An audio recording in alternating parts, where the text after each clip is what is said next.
पानी अपन मर्यादा तोड़े तो विनाश होखेला और शिवा अपन मर्यादा तोड़े तो सर्वनाश होखेला। इतना बड़ा हादसा कैसे हो गई इस समझ में नहीं खे आवत। पुलिस यार राइवल गैंग ऐसा नहीं कर सकत।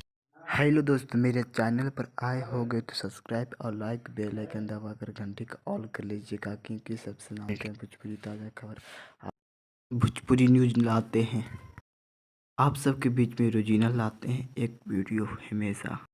इस फिल्म का नाम है बिहार एंड गैंगस्टर। इसमें प्रमोद प्रेमी और प्रवेश लाल यादव और रानी चटर्नी है और गुंडा विलन में संजय पांडे और कई गुंडे हैं। इसमें इस फिल्म का शूटिंग सरघाटी में किया गया है बिहार में, और गाना का शूटिंग मुंबई और हैदराबाद में किया गया है। बड़े बड़े लुक जगहों से प्रमोद प्रेमी को बड़ा लुक दिखाया गया है और प्रवेश लाल यादव के पुलिस के लुक दिखाया गया है।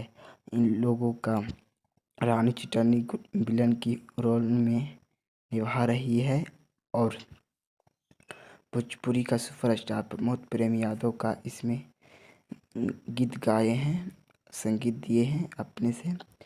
और इस फिल्म में संगीत देने के लिए रोशन सिंह, छोटू रावत संगीत दिए हैं। इस फिल्म का निर्माता का अभी नहीं आया है, अभी फर्स्ट लुक आया है, पहला लुक। कुछ दिन में इस फिल्म का ट्रेलर आने वाला है आप सबके बीच में, 3-4 महीना में आने वाला है। रानी चिटनी प्रवेश लाल यादव होंगे, जिसमें शानदार गुंडा विलन में संजय पांडे और अन्य विलनों ने इसमें रोल निभाया है अपना। इसी तरह अपना दोस्त पर आशीर्वाद बनाते रहें और like, subscribe, comment, bell icon घंटी का ऑल करके सबसे न्यूज पहले देखने के लिए आर के रियल को सब्सक्राइब कीजिए। आप लोग इसी तरह अपना भाई को आशीर्वाद देते रहें।